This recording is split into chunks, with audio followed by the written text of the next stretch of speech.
عزت کا مسئلہ تو توحید ہے، توحید والی عزت میں غیرت کا سبق دینے والے تو محمد الرسول اللہ ہے۔ اب اگر اتنی بات برداشت کرنے کے باوجود بھی کوئی مسلمان ہے تو اس سے بڑا دلہ اور بے غیرت کون ہوگا؟ عبداللہ ابن ابی ابن سلول کا یہ لفظ صحابی نے سن پایا، سننے کے بعد اس نے دوسرے کو بتایا، تیسرے کو بتایا، حتیٰ کہ رسول اللہ تک بات پہنچ گئی۔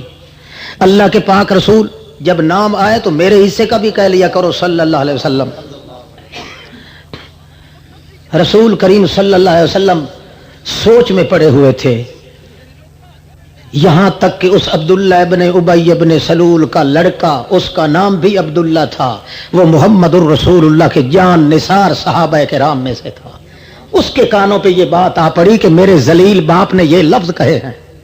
وہ دوڑ کے آیا اور آ کے کہنے لگا، یا رسول اللہ انی سمعت، میں نے یہ سنا ہے، میں نے یہ سنا ہے کہ ان الذلیلا، ایک ذلیل نے، نام باپ کا نہیں لیا، ایک ذلیل نے آپ کو ان لفظوں سے تعبیر کیا ہے۔ حالانکہ ہمیں پتہ ہے ہمیں عزت ملی ہے تو آپ کی وجہ سے، غیرت ملی ہے تو آپ کی وجہ سے، محبت ملی ہے تو آپ کی وجہ سے، مگر یہ سب کچھ کیے کرائے پہ پانی پھیر دیا گیا ہے۔ اس نے ذلیل آدمی نے کہہ دیا ہے محمد کریم کو ان الفاظ کے ساتھ۔ نبی کریم نے فرمایا میں نے سن لیے ہیں، مجھے بھی خبر پہنچ گئی ہے، اب تو کیوں آیا ہے عبداللہ بیٹے؟ وہ کہتا ہے حضرت جی اتنا بڑا لفظ کہنے والا آدمی وہ تو واجب القتل ہے، ضرور آپ اس کے قتل کا فیصلہ فرمائیں گے، مگر میں اس لیے آ جاؤں میرے اللہ کے پاک پیغمبر، اگر اس ذلیل کے قتل کرنے کا حکم دیا جائے تو مجھ غریب، میں قتل کرنے والا سب سے پہلے ہوں، میرے بغیر اور کسی کو نہ کہنا، تاکہ پتہ چل جائے محمد کی عزت کے لیے اپنے باپ کو بھی قتل کرنا تو فرض ہے، مگر محمد الرسول اللہ کی عزت پہ داغ آ جانے کی اجازت نہیں۔ اللہ کے رسول کریم فرماتے ہیں بیٹے انما اشتکی الی اللہ، میں نے یہ معاملہ اللہ کے سپرد کر دیا ہے، نہ تو قتل کرنا کوئی اور قتل کرے۔ کیوں؟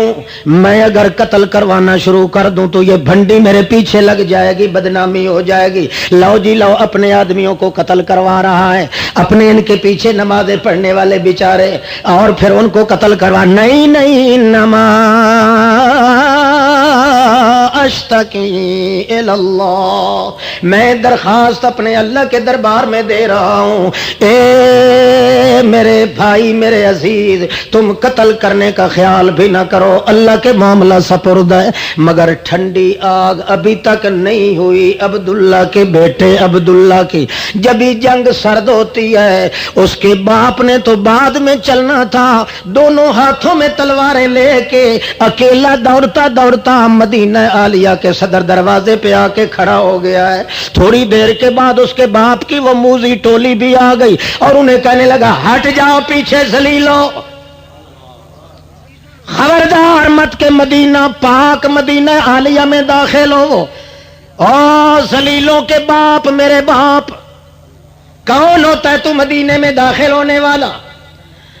آج میری جان تو ٹوٹے ٹوٹے ہو جائے گی، مگر محمد پاک کو ذلیل کہنے والا ذلیل کبھی مدینہ میں داخل نہیں ہو سکے۔ اتنے میں اللہ کے پاک رسول بھی آ جاتے ہیں، دیکھیں تو تیور بدلے ہوئے، لالہ زار رخساروں پہ خون ٹپک رہا ہے، چہرہ عبداللہ پہ آنکھیں پتھرا چکی ہیں، غیرت تقدس کی بنا پہ اللہ کے پاک پیغمبر فرماتے ہیں کیا بات ہے عبداللہ؟ جواب دیتے ہیں حضرت بات تو یہی ہے کہ اس ذلیل کو میں آج قطعاً مدینے میں داخل نہیں ہونے دوں گا۔ وہ دوڑ کے محمد الرسول اللہ کے پاؤں پہ گر گیا۔ کون؟ ابن ابی ابن سلول۔ دنیا نے دیکھ لیا کہ ذلیل وہ ہے جڑا پاؤں پہ گر رہا ہے، وہ نہیں ذلیل جس کے قدموں پہ کو گرنے والا۔ اللہ اللہ اللہ کے پاک پیغمبر نے فرمایا عبداللہ چھوڑ دو. عبداللہ کہتا ہے حضرت میں معاف تو نہیں کروں گا. نبی کریم فرماتے ہیں معاف میں بھی نہیں کروں گا, اللہ بھی نہیں کرے گا, تو بھی معاف نہ کر, پر سرے دست چھوڑ دو, جانے دو ان کو. ایمان سے بتائیے آج دنیا میں یا اس ملک میں محمد الرسول اللہ کی عزت کے دام دام کر کے کتوں کی طرح لوگ کاٹ رہے ہیں, نہیں کاٹ رہے؟ کون سا وہ مسلمان ہے جس کے دل میں یہ غیرت پیدا ہو کہ میں محمد مصطفیٰ کی محبت اور دام عزت کے خلاف کرنے والے سے بائی کاٹ کروں, اس سے انٹرنیشنل بائی کاٹ کروں, آن ون دی لزڈ وسٹ کر کے اس کے مقابلے میں رہوں, تاکہ اللہ کے دربار میں یہ بات ہو جائے کہ واقعی یہ آدمی ہے تو غریب, مگر میرے محمد کی محبوبیت کا تقدس اتنا اس کے دل کے اندر مریضہ ہو رہا ہے کہ اپنی جان تو جوکھوں میں ڈال رہا ہے, مگر میرے دشمنوں کے ساتھ اس کا تعلق پیدا نہیں ہو سکتا. یہی چیز تو آج ہمیں ذلیل کر رہی ہے. جتنے دکھ اور مصائب تھے کفار کے مقدر میں تھے, قرآن نے ذکر کیے تھے, آج سارے دکھ ہم پہ ہیں کہ نہیں ہیں؟ بولو بولو, کبھی تو سچ بول لیا کرو, ہیں کہ نہیں؟ جتنے انعام اللہ نے مسلمانوں کے لیے کیا تھا وعدہ, وہ سارے انعام آج کافروں کے گھر چلے گئے ہیں. اور جتنی مصیبتیں, بھوک, افلاس, ڈر, خوف, عیاشی, بدماشی, مکاری, جھوٹ, سود خوری, ہر ایک بدکاری کا سرا جو ہے آج مسلمانوں کے سر میں ہے. دنیا میں کوئی کافر آپ کو روتا نظر نہیں آئے گا, روتا نظر آئے گا تو مسلمان نظر آئے گا. صرف یہ بدماشی ہے دین کے ان ذمہ داروں کی جنہوں نے قوم کے سامنے وہ صحیح دین پیش نہیں کیا, جنہوں نے یہ بات نہیں بتلائی کہ سارے دین کا تقدس جو ہے تو محمد پاک کی محبت میں ہے, اور محبت کا نتیجہ جو ہے وہ اللہ کے دین کی غیرت کے اندر ہے. مثال سنیں آپ, پھر تھوڑی دیر کے بعد کچھ قرآن پڑھنے کی توفیق انشاءاللہ ہوگی. تھک تو نہیں رہے؟ ایک یہودی اور ایک مسلمان, آپ کی مثال اور میری مثال اسلام میں وہ اسی مسلمان کی ہے جس کا مقابلہ یہودی سے لگ گیا تھا. یہودی کے کچھ پیسے دینے تھے اس مسلمان نے, اور وہ بھی مسلمان بھی کلمہ گو تھا.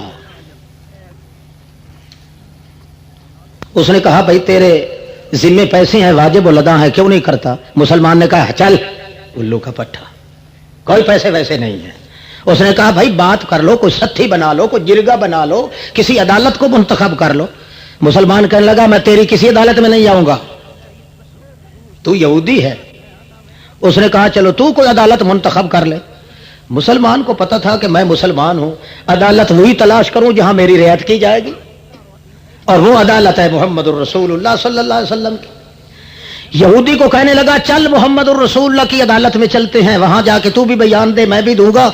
اسے یقین تھا کہ اگرچہ میں جھوٹا بھی ہوا تب بھی محمد کریم مسلمانوں کی رعایت تو کرے گا نا. یہودی نے تھوڑا سا سوچا, چل یار چل. اس نے جاتے ہوئے کہا بات یہ ہے کہ چل تو رہے ہیں, جا تو رہے ہیں, بھلا یہ بتا کہ تو تھوڑا دیر کے لیے سوچ میں کیوں پڑ گیا تھا؟ وہ کہنے لگا میں سوچ میں اس لیے پڑا تھا کہ میں نے یوں مراقبہ کر کے نہ جھانک کے اپنی تورات کی طرف نظر دوڑائی ہے. تورات میں مجھے وہ آیت معلوم ہو گئی ہے کہ جو پیغمبر آخر دنیا کے آخر ظہور کرنے والا ہے, ساری دنیا تو جھوٹ بول سکتی ہے مگر اس کی زبان سے جھوٹ نہیں نکلے گا. مجھے اس پہ یقین آ گیا, پھر بھی میں نے اپنی کتاب پہ یقین کرتے ہوئے تیرے انتخاب کو پسند کر لیا ہے. میں نے اس لیے سوچا تھا کہ گرچہ ہم مانتے نہیں ہیں اس پیغمبر کو, ہم ہیں مخالف, مگر ہماری کتاب نے جو کچھ کہا ہے وہ 16 نے سچ کہا ہے. گئے, بیان ہو لیے. بیان سننے سنانے کے بعد نبی کریم نے فرمایا او مسلمان تجھ پہ واجب الادا یہودی کے پیسے دے دے, تیرے ذمہ ہے. واپس ہٹے نا تو مسلمان اس طرح کرتا تھا. یہودی کہنے لگا کیوں خیر ہے, عدالت تمہاری, فیصلہ تمہارا, پیغمبر تمہارا, اور تو پریشان کیوں ہو گیا ہے؟ وہ کہنے لگا جناب اس لیے پریشان ہوں, اور تو کوئی پریشانی کی بات نہیں, بات اصل یہ ہے کہ محمد الرسول اللہ بڑے مشغول رہتے ہیں سارا دن, کوئی کہیں سے آ کے بات کرتا ہے، کوئی کہیں سے، کوئی کسی کا مقدمہ کبھی چل رہا ہے، کبھی کسی کا. معلوم ہوتا ہے کہ آپ صلی اللہ علیہ وسلم بیانات سن سن کے فیصلہ کر کر کے تھکے ماندے ہوئے تھے. اچھی طرح دماغ مقدس میں میرے بیانات نہیں آ سکے، اس لیے فیصلہ کوئی اچھا طریقے سے نہیں ہوا. قصور آپ کا بھی نہیں ہے، کیونکہ آپ کے اندر تھکاوٹ تھی اور مزاج مقدس کے اندر جو ہے وہ کچھ علالت سی معلوم ہوتی تھی. اس لیے وہ یہودی کہنے لگا اب کیا کرنا چاہیے؟ کہنے لگا اب یہ کرنا چاہیے حضرت عمر کے پاس چلتے ہیں، وہ بڑا چوکنا اور بخت بیدار آدمی ہے، متیقظ آدمی ہے، متسید آدمی ہے، وہ ہمیشہ ہوشیار رہتا ہے، اس کی عدالت میں چلتے ہیں. اس نے کہا بھائی دیکھ لے تیرے پیغمبر نے فیصلہ کیا ہے، رسول اللہ تمہارے رسول کے فیصلے کے بعد بھی کسی عدالت کی ضرورت ہے تو چل. وہ کہنے لگا چل. تو حضرت عمر کا دروازہ کھٹکھٹایا، اندر سے نکلے، کیسے آئے ہو، قصہ سنایا. حضرت عمر نے فرمایا اب کیا چاہتے ہو؟ آخر جی کچھ بیانات دینا چاہتے ہیں، فیصلہ لیتے ہیں. حضرت نے فرمایا اچھا میں اندر سے ہو کے آتا ہوں. آئے اور تلوار ہاتھ میں لے کر اور پہلا ہی وار کیا، گردن اڑا دی. کہنے لگے جو محمد پاک کے فیصلے کو اس طرح دوسری طرف لے جاتا ہے، عمر اس طرح فیصلہ کرے گا اور کوئی صورت نہیں. آج کتنے ہزاروں فیصلے ہیں جو اللہ کے رسول نے قرآن مقدس میں صاف صاف بیان کر دیے ہیں، اور کتنے ہزاروں فیصلے ہیں جو آج کا مولوی پیر اور آج کے چھوٹے بڑے ٹھکرا ٹھکرا کے تھک چکے ہیں. اتنے ان کے سر کے اندر بال نہیں ہے جتنا کہ ٹھکرا چکے ہیں محمد کریم کی عزت کو. اب بھی اگر یہ مسلمان ہے تو کافر کس چیز کا نام ہوتا ہے؟ اللہ کے رسول کے فیصلے نہیں ٹھکرائے ہم نے؟ بولو ٹھکرائے ہیں. اللہ کے رسول کو اللہ نے نہیں فرمایا تھا کذالک جعلنا لکل نبی عدوا شیاطین الجن والانس؟ اے میرے پیغمبر میں نے ہر نبی کے دشمن دو بنائے ہیں، ان کا نام شیطان ہے. ان کا نام جنات میں سے بھی اور انسانوں میں سے. انسان بھی جو شرک کرتے ہیں وہ شیطان ہے. جنات بھی کون ہے؟ بولو. شیطان کے نام سے ڈرتے تو نہیں ہو؟ وہ تو پرانا واقف ہے آپ کا. کذالک جعلنا لکل نبی عدوا شیاطین الجن والانس. یوں ہی میرا طریقہ چلا آ رہا ہے میرے پاک پیغمبر. میں نے ہر نبی کے مقابلے میں جنوں میں سے بھی شیطان کھڑے کیے، انسانوں میں سے بھی شیطان. یہ ٹھیک کہا؟ یعنی مشرک کو اللہ نے کیا کہا ہے؟ بولو. اچھا تم بتاؤ شیطان کے ساتھ جو رشتہ داری کرے وہ انسان ہوگا؟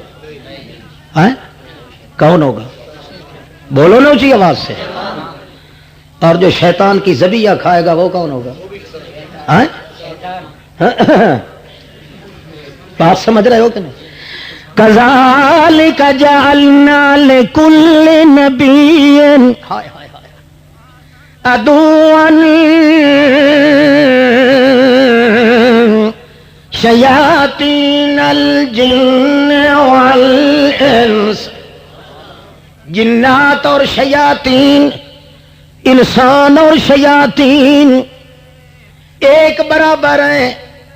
جس طرح شیطان کے ساتھ رشتہ داری جائز نہیں، مشرک کے ساتھ بھی رشتہ داری جائز نہیں. شیطان سے پیار کرنے کی اجازت نہیں، مشرک سے بھی. بولو. وہ اللہ معاف کر دے گا یار جو کچھ اب تک کر چکے ہو، انشاءاللہ کرے گا ضرور. دل میں یہی رکھو نا کہ دل کے اندر محمد کریم کی عزت کے علاوہ اور کسی کی عزت کی ضرورت نہیں. رسول اللہ کی عزت کا پہلا اشارہ ہے تو قرآن مقدس ہے. عزت رسول ہے تو قرآن ہے، ولایت رسول ہے تو قرآن ہے، عظمت رسول ہے تو قرآن ہے، شوکت رسول ہے تو قرآن ہے. طاقت رسول ہے تو قرآن ہے، اور معراج رسول ہے تو قرآن ہے، مزاج رسول ہے تو قرآن ہے، علاج رسول ہے تو قرآن ہے، تعلی تجلی تقلی تسلی ہے محمد مصطفیٰ کی تو قرآن ہے، ولایت و امانت ہے تو قرآن ہے، سیاست و شریعت ہے تو قرآن ہے، طریقت و حطوفت ہے تو قرآن ہے، انوفت و لطافت ہے تو قرآن ہے، حتیٰ کہ قرآن محمد ہے اور محمد قرآن ہے۔ فرق ہے تو علم و عمل کا فرق ہے، قرآن مقدس علم کا شاہکار ہے اور محمد مصطفیٰ عمل کا شاہکار ہے۔ قرآن کے بغیر محمد کے پاس کچھ نہیں، محمد کے بغیر قرآن کے پاس کچھ نہیں۔ اللہ اللہ، مسئلہ سمجھ آگے؟ شیطان کی ذبیحہ کھاؤ گے؟ ہاتھ کھڑا کرو جو کھائیں گے، نہیں کھائیں گے۔ جو مولوی کہتے ہیں کہ مشرک کی ذبیحہ جو خدا کا بھی دشمن ہے، خدا کے رسول کا بھی دشمن ہے، اس کی ذبیحہ اس کے رشتہ جائز ہے، وہ کٹر کافر ہے، مولوی ایمان کی رکھتی نہیں ہے ان میں۔ جب تک اپنے دل کے اندر تقدس پیدا نہیں کرو گے، محبت محمد الرسول اللہ کا، عزت دین الہی کا، محمد کریم کے ناز اور گھمنڈ قرآن پاک کا، اس وقت تک بھائیو یقین رکھو ہمارے تمہارے دل کے اندر یہ محبت مودت اور عزت کا تقدس قطعا نہیں پیدا ہو سکتا۔ اللہ کے دین کے دشمن کے ساتھ انٹرنیشنل بائیکاٹ کرنا پڑے گی۔ ہمیں ذلیل جو کر دیا ہے تو اسی نقطہ نے کر دیا ہے، ہم نے اپنوں کو بھی گلے سے لگایا، بیگانوں کو بھی گلے سے لگایا، ہمیں اپنے پرائے کی پہچان کوئی نہیں رہی، عزت محمد خان کو خون کے اندر غلطان ہو گئی، اس لیے اللہ نے ہماری عزت کو بھی تباہ و برباد کر دیا ہے۔ سمجھ رہے ہو؟ ناراض تو نہیں ہو رہے بابا جی؟ تم راضی ہو؟ اچھا، اللہ راضی ہو جائے انشاءاللہ۔ امید ہے آج سارے گناہ ہمارے دھل جائیں گے، آپریشن اگر ٹھیک ہو گیا تو انشاءاللہ ایک گناہ بھی باقی نہیں رہے گا۔ کام کی بات یہی آپ سنیں۔ اچھا یہ بتاؤ، دین اسلام کی غیرت اور محمد الرسول اللہ کی محبت، حضرت حمزہ سے پوچھیے، اللہ کے رسول کیا فرماتے ہیں؟ انت سنو ابی، اے چچا حمزہ تو میرے باپ کا نمونہ ہے۔ میں جب دل میرے اداسی ہوتی ہے کہ کاش کہ میں اپنے باپ کو دیکھ لیتا، اللہ کریم نے مجھے تسلی دی ہے، باپ تو تیری پیدائش سے بھی پہلے دنیا سے گزر گیا، اب ہر کوئی جو یتیم بھی ہوتا ہے وہ کہتا ہے کاش کہ میں اپنے باپ کی گود نصیب ہوتی یا باپ کا ہاتھ میرے سر پہ ہوتا۔ کبھی آپ کے دل کے اندر اداسی چھا جائے اور غمی آ جائے تو اپنے چچا حمزہ کے چہرے کو دیکھ لیا کر، کیوں مجھے اللہ ہونے کی قسم ہے جو چہرہ تیرے چچا حمزہ کا ہے اسی طرح میں نے تیرے ابا عبداللہ کا بنایا تھا۔ ابھی میرے ابا جان کے ہمسر، میں تیری جدائی برداشت بولو نہیں کر سکتا۔ دوسری بات کرتے ہیں کہ جس وقت تک تو میرا دشمن رہا ہے اس وقت تک تو مجھے تیری پرواہ نہیں ہوا کرتی تھی، اب جب کہ تیری گھٹی میں رچ گیا ہے محبت محمد الرسول اللہ اور غیرت دین خداوند قدوس، تو اب مجھے تیرے ساتھ اتنا پیار ہے چچا، مجھے اپنی جان اتنی پیاری نہیں جتنی تیری جان مجھے پیاری ہے۔ تو پھر پیار بھی معلوم ہوتا ہے، اس لیے اپنے ابا کے چہرے کی وجہ سے تھا، وہی چہرہ تو حمزہ کا تھا جو چہرہ حضرت عبداللہ کا تھا۔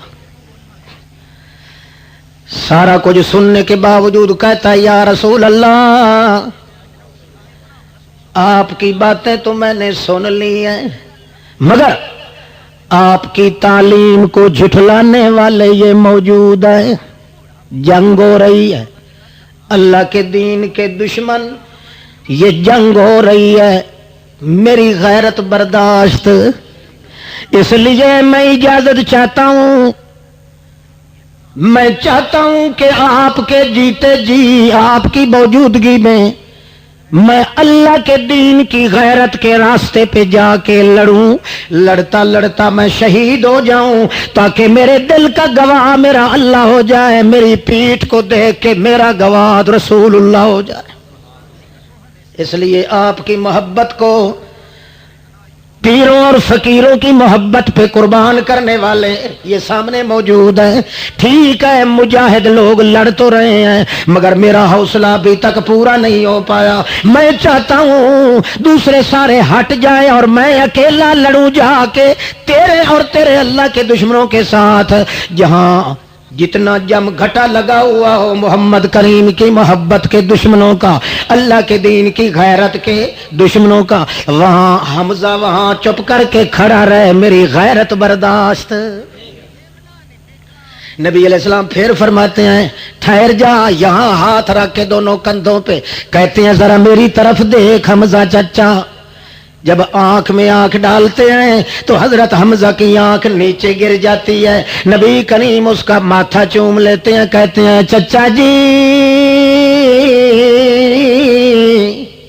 میں تیری جدائی اور ہجر فراق برداشت نہیں کرتا، اکیلے جو کھڑے ہیں یہاں میدان جہاد میں، ابھی تک تم مجاہد لڑ رہے ہیں، اگر میری اور تیری بھی ضرورت پڑ گئی تو دونوں چلے جائیں گے جہاد میں، ابھی تک تو جہاد شروع ہے، جنگ شروع ہے، گھمسان کی جنگ شروع ہے، تو صبر کر کے مہلن یا حمزہ، ٹھہرا رہے حمزہ، ابھی تک تمہیں جلدی کرنے کی ضرورت نہیں۔ مگر حضرت حمزہ بے قرار ہے، کبھی آگے چلتا ہے کبھی پیچھے چلتا ہے، کبھی دائیں آتا ہے کبھی بائیں آتا ہے، ہر لحاظ سے آ کے پھر نبی کریم کی طرف بالکل محروم آنکھوں کے نور سے دیکھتا ہے۔ نبی کریم بھی معلوم کر گیا ہے کہ یہ بیچارہ بالکل بیچارہ ہو چکا ہے، مجبور ہے، لاغر ہو رہا ہے، یہ مست ہو چکا ہے میری محبت میں، اللہ کے دین کی غیرت کے اندر یہ بے بس ہے، بیچارہ ہے، مگر کیا کروں، میرا دل جو نہیں کہتا کہ اپنے چچا حمزہ کو اپنے سے جدا کروں، اس لیے اللہ کے پیغمبر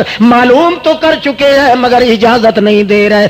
آخر کار بہانے تلاش کرتا کرتا آ کے کہتا ہے یا رسول اللہ آج 5واں دن تھا بھوک کا، آج کھجوروں کے دانے بانٹے گئے اور میرے حصے میں ایک دانہ آیا ہے۔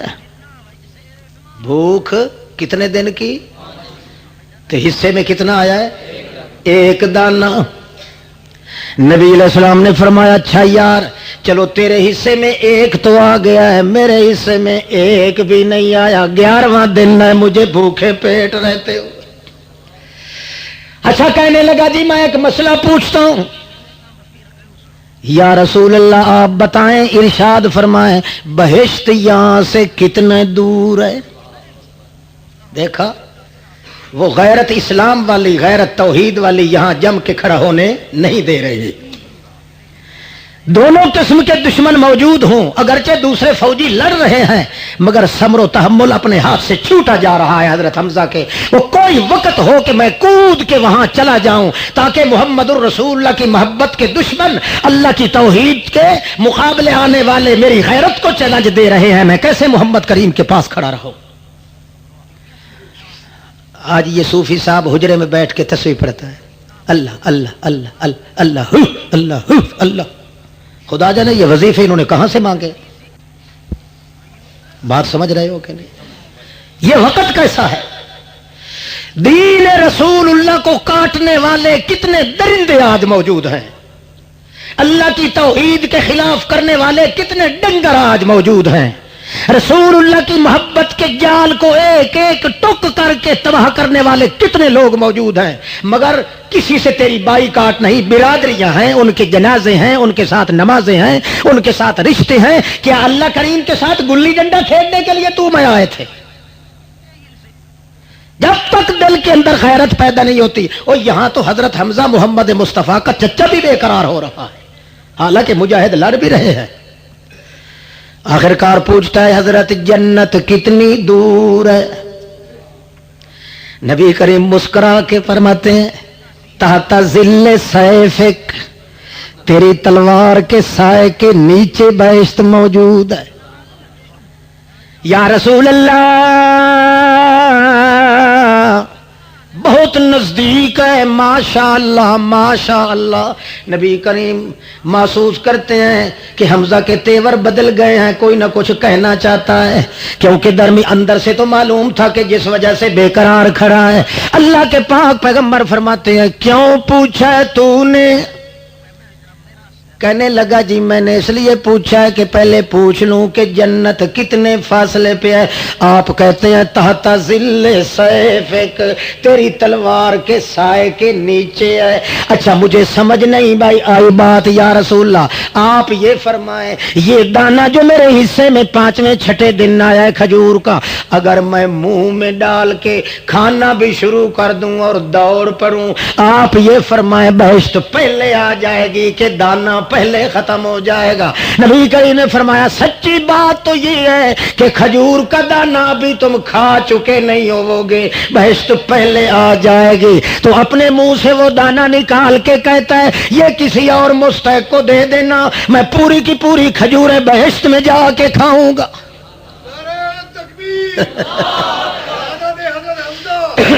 اللہ اللہ. مجھے یہاں ضرورت نہیں ہے کھانے کی, دنیا کے اندر رہنے والوں کے لیے کچھ نہ کچھ, چلو ایک میرا حصہ بھی ہو گیا, میں تو کٹھی کھاؤں گا کہ جا کے بہشت برین میں, کیوں جو اتنی نزدیک جو ہے لہذا میں پہلے چلا جاؤں گا. اور امید ہے میں بہشت میں جانے کے لیے تیار ہوں, مجھے پوری توقع ہے کہ آپ یا رسول اللہ مجھے بہشت میں داخل ہونے سے منع نہیں کریں گے. جب دوڑ رہا ہے تو رسول کریم پیچھے فرماتے ہیں اللہم شہد, اللہ تو گواہ ہو جا, میں نے کتنا منع کیا اپنے چچا کو, گواہ ہو جا. اس کے دل میں میری محبت ہے اور اس کے دل میں تیرے دین توحید کی غیرت کتنی موج زن ہو گئی ہے کہ میرے دل کی تڑپ کی بھی پرواہ نہیں کی.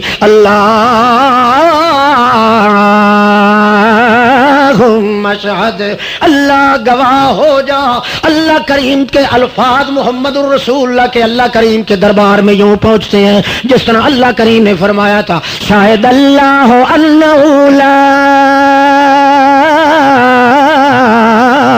الہ الا ہو والملائکۃ واولو العلم قائما بالقسط انہ لا الہ الا هو العزیز الحکیم.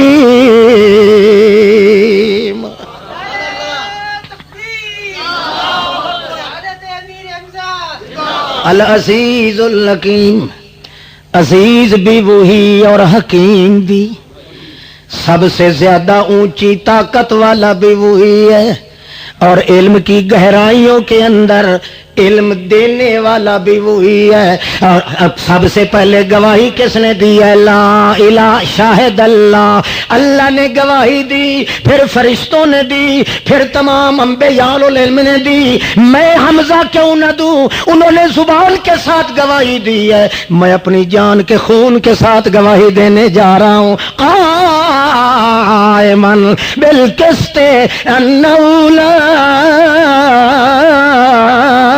الہ الا هو العزیز الحکیم.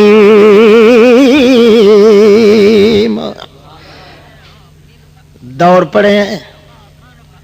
اب یہاں مورخین آپس میں مختلف ہو جاتے ہیں. خلاصہ کلام یہ ہے, اللہ کے پیغمبر یہی فرما رہے ہیں اللہم شہد, مگر گھمسان کی جنگ میں جا کے گھسڑ گئے. اس طرح جس طرح مجاہدین کے گھوڑے گھمسان کی جنگ میں گھس جاتے ہیں, اللہ کے دین کا یہ فرس جمیل جا کے گھمسان کی جنگ کے اندر دوڑ پڑا ہے, کود پڑا ہے. جاتے ہوئے ایک وار کیا ہے, 15 کافروں کو فنار گئے ٹپا کے کھاندے. پھر شروع کر دیا ہے وار, ایک ایک دو دو کر کے قتل کرنا شروع کر دیے. بالآخر مشرک سوچتے ہیں کہ اکیلے وکیلے کا کام نہیں، اس طرح کرو تم تمام جم گھٹا کر کے اس پہ حملہ کرو تب یہ مارا جائے گا ورنہ نہیں. حتیٰ کہ بعض مورخین لکھتے ہیں، منذری نے تو لکھا ہے سمانی کی سلیمان ابن سامان کی روایت سے کہ 75 کافر کو قتل کیا حضرت حمزہ رضی اللہ تعالیٰ عنہ نے. پھر اتنوں سے زیادہ لوگ مل کے انہوں نے بالآخر یہاں تلوار لگی آپ کے، ایک کندھا لڑکھڑا گیا، ابھی کچھ چمڑا اڑا ہوا تھا، اسی کو چکر دے کے یوں مارا اور 3 کافر تو اس کے ساتھ بھی مارے گئے. آخرکار شہادت نصیب ہو گئی. شہادت نصیب ہونے کے بعد جنگ ختم ہوئی. سرد ہونے کے بعد اللہ کے پیغمبر فرماتے ہیں سب سے پہلے میرے چچا کی نعش مقدس تلاش کرو. مگر جب آتے ہیں پہچان نہیں آتی.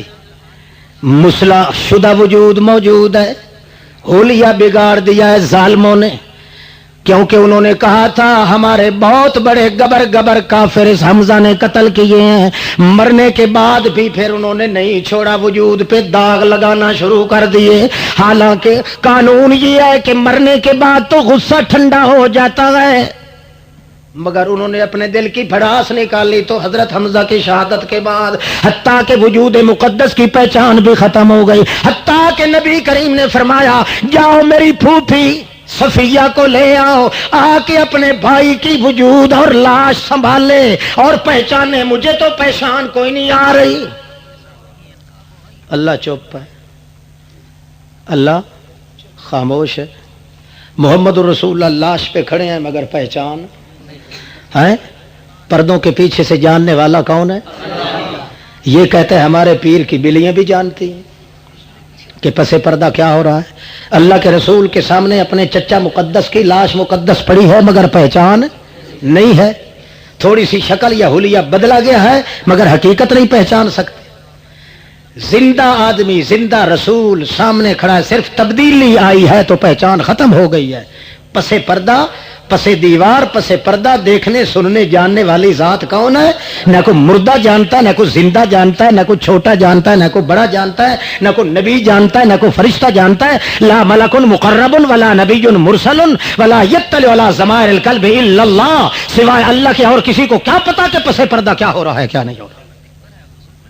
اچھا حضرت صفیہ آ رہی ہے، دور سے دیکھا ہے نبی کریم صلی اللہ علیہ وسلم نے. فرماتے ہیں جاؤ جا کے علی جاؤ کہ میری پھوپھی صفیہ آ رہی ہے، ذرا اس کو صبر کی تلقین کرنا. اپنے بھائی کی لاش پہ آ کے کہیں صبر و تحمل کے پاؤں نہ اکھڑ جائیں. آدمی دوڑ رہا ہے مگر حضرت صفیہ کہتی ہیں بیٹا مجھے پتا ہے جس لیے تو آ رہا ہے، تجھے آنے کی ضرورت نہیں ہے. میرے لاکھ بھائی شہید ہو جائیں، دین محمد کی احترام اور عزت میرے دل میں اتنی ہے کہ میں اپنی زبان سے کوئی لفظ اونچا نکالنے کے لیے تیار نہیں. آ جاتی ہے. اللہ کے پیغمبر کیا فرماتے ہیں؟ الا یا ایھا الناس، او لوگو سن لو، لن سب میں مثل ہی ابدا. جب سے مجھے نبوت ملی ہے، جب سے مجھے رسالت ملی ہے، آج تک مجھے ایسی کبھی مصیبت نہیں آئی جتنی مصیبت آج میرے چچا کے شہید ہونے پر مجھے آ گئی ہے. لہذا سن لو، سید الشہداء حمزہ تو امی الی یوم القیامہ، قیامت تک کے لیے جتنے شہید بھی آئیں گے تمام شہیدوں کا سردار میرا چچا حمزہ رہے گا. مثال تو مجھے دینے کی ضرورت اس لیے پڑی تھی کہ جب تک دل کے اندر محبت محمد الرسول اللہ کی پیدا نہ ہو جائے اس وقت تک دین کی غیرت پیدا، اور دین کی غیرت پیدا ہو جائے تو پھر آدمی دین کی بد نظمی دیکھ کے، دین کی بربادی دیکھ کے کبھی چپ کر کے برداشت نہیں کر سکتا. یا اس کی جان رہے گی یا ایمان رہے گا. اللہ آپ کو بھی اور مجھے بھی صحیح راستے پہ چلنے کی توفیق عطا فرمائے. اتنے الفاظ میں نے دقت کے ساتھ پیش کیے ہیں اور اللہ انہی الفاظ کو قبول فرمائے. انشاءاللہ زندگی میں پھر ملیں گے جب کبھی موقع ملا. آخر دعوانا ان الحمدللہ رب العالمین. السلام علیکم.